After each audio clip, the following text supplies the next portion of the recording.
जय श्री राधे राधे राधे। प्रिय बंधुओं, आज हम आपके समक्ष अजामिल जी का चरित्र प्रस्तुत करने जा रहे हैं। अजामिल जी बहुत ही भगवान के भक्त थे,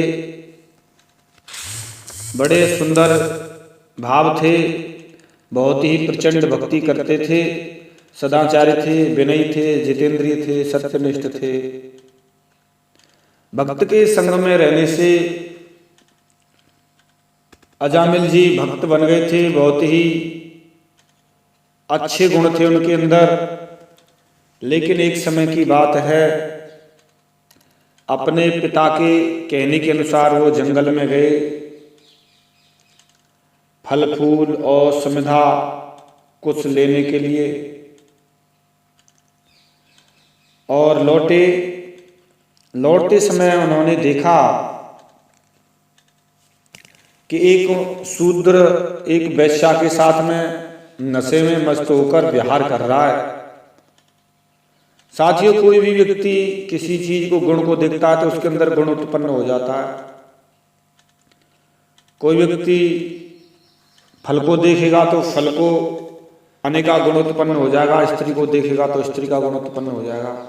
और उसी समय उन्होंने बिहार को देखा, वो भोग उत्पन्न हो गया और बार बार चिंता ऐसा तदा करता हो गई, चिंतन करते करते आसक्ति हो गई और बस वैश्या का ही चिंतन करने लगे और फिर वैश्या के घर जाने लगे। वैश्या के ऊपर सब कुछ लुटा दिया, अपनी पत्नी को भी छोड़ दिया। इस तरीके से अजामिल जी ने अपने छोटे बेटे का नाम नारायण रखा था। जब पाप किए थे तो अंतिम समय में उसे लेने के लिए यमदूत आए। यमदूत तो बड़े बड़े भयंकर थे, उनके रूप डरावने थे। उनको देखकर अजामिल जी डर गए और अपने छोटे पुत्र को पुकारने लगे, क्योंकि छोटा पुत्र बड़ा प्यारा होता है और बड़ा स्नेह रहता है माँ बाप का। तो पुकारने लगे, बेटा नारायण। बस इतना कहते ही भगवान के पार्षद भगे चले जाए और यमदूतों से मार देने लगे। हटो यहां से, आपकी हिम्मत कैसे हुई, भगवान का भक्त है। अरे आप कैसे कहते हैं, हम भगवान विधान है, हम इसको लेने आए हैं। नहीं, तुम नहीं जानते भगवान के भक्तों की महिमा।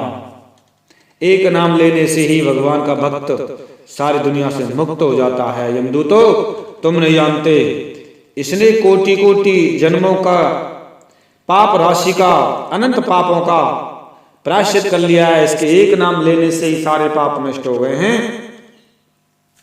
क्योंकि इसने विवश होकर ही सही, कैसे भी सही, किसी भी स्थिति में सही, अरे भगवान का नाम तो लिया, भगवान के परम कल्याण में मोक्षप्रद नाम का उच्चारण तो किया। जिस समय इसने नारायण इन 4 अक्षरों का उच्चारण किया, उसी समय केवल उतने से ही पापी के समस्त पापों का प्रायश्चित हो गया। कोई भी पापी हो, चोर, मित्रद्रोही और चोरी करने वाला, डकैती डालने वाला, कितना ही बड़ा पापी हो, सभी के लिए इतना ही सबसे बड़ा प्रायश्चित है कि भगवान के नामों का उच्चारण किया जाए। क्योंकि भगवान नाम के उच्चारण से मनुष्य की बुद्धि भगवान के गुण, लीला और स्वरूप में रम जाती है और स्वयं भगवान की उसके प्रति आत्मीय बुद्धि हो जाती है। बड़े बड़े ब्रह्मवादी ऋषियों ने पापों के बहुत से प्रायश्चित बताए हैं, लेकिन वो प्रायश्चित थोड़े ही हल्के हैं और वो पूर्ण कृपा नहीं होती उनसे प्रायश्चितों से। सबसे बड़ा प्रायश्चित और सबसे बड़ी कृपा करने वाले भगवान ही हैं। इसलिए पाप की ओर दौड़े कोई भी व्यक्ति और चरम सीमा का पूरा पूरा अगर प्रायश्चित नहीं है, और पूरा पूरा प्रायश्चित तो सिर्फ भगवान का नाम है। जिसके पाप कर्म और वासनाओं की जड़ से उखड़ जाए, उन्हें भगवान के गुणों का गान करना चाहिए।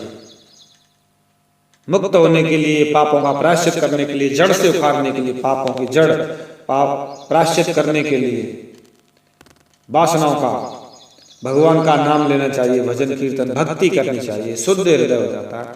इसीलिए यमदूतो, तुम लोग अजामिल को मत ले जाओ, इसके सारे पापों का प्रायश्चित कर लिया इसने, क्योंकि इसने मरते समय भगवान के नाम का उच्चारण किया है। यहाँ पर साथियों एक श्लोक आता है, सांकेत्यम पारहास्यम वा स्तोभम हेलेनमेव वा वैकुंठ नाम ग्रहणम शेषागरम विधु। बड़े बड़े महात्मा पुरुष यह बात जानते हैं कि संकेत में भी क्या किसी दूसरे अभिप्राय से प्रयास में तान अलापने में या किसी अवहेलना करने में यदि किसी कोई भगवान के नामों का उच्चारण करता है तो उसके सारे पाप नष्ट हो जाते हैं। जो मनुष्य गिरते समय, पैर फिसलते समय, अंग भंग होते समय या किसी खतरा के समय, डर के समय, भय के समय, किसी भी स्थिति में भगवान का नाम लेता है, कृष्ण कृष्ण कहता है, राधा राधा कहता है, हरि हरि, राम राम, नारायण नारायण, अगर इन नामा का उच्चारण करते हैं कोई भी व्यक्ति कर लेता है तो यम यात्रा का पात्र नहीं रह जाता और वह मुक्त हो जाता है, उसके पाप नष्ट हो जाते हैं। साथियों, संसार में सबसे बड़ा अगर कोई प्रायश्चित है, सबसे बड़ी कोई कृपा है, भगवान की भक्ति है। भगवान की भक्ति करनी चाहिए, भगवान का नाम लेना चाहिए, यही सार है। इसलिए मानव का जन्म मिला है, दूसरा कोई इसको जन्म लेने का उद्देश्य नहीं है, सिर्फ भगवान की प्राप्ति। क्योंकि 84 लाख योनियों भगवान की प्राप्ति नहीं हो सकती, इसी योनि में हो सकती है। इसलिए साथियों, हर स्थिति में, हर हालत में भगवान का नाम लिया जाए। यहाँ पर मैं यही कहना चाहता था कि सबसे बड़ा प्रायश्चित क्या है, सबसे बड़ी प्रायश्चितों की जड़ उखाड़ने वाला साधन क्या है, वो भगवान का नाम। एक विशेष बड़ी कृपा भगवान की होती है, जो भगवान के शरण में अनन्य रूप से आ जाते हैं, और जो अनन्य रूप से नहीं आ पाते उनके लिए रास्ता तो बहुत कठिन हो जाता है। साथियों, मैं छोटे थोड़े तरीके से इस विषय को आपको समझाने जाऊंगा, क्योंकि लंबा विषय समझ नहीं आता है। अगर किसी को कोई चीज़ नहीं समझ आ रही है तो जरूर कमेंट करें, लेकिन वही कमेंट करें जो विद्वान हो। साथियों, मिलता हूँ किसी एक विशेष गहरे रहस्य के साथ में, तब तक के लिए जय जय श्री राधे राधे राधे, जय श्री राधे।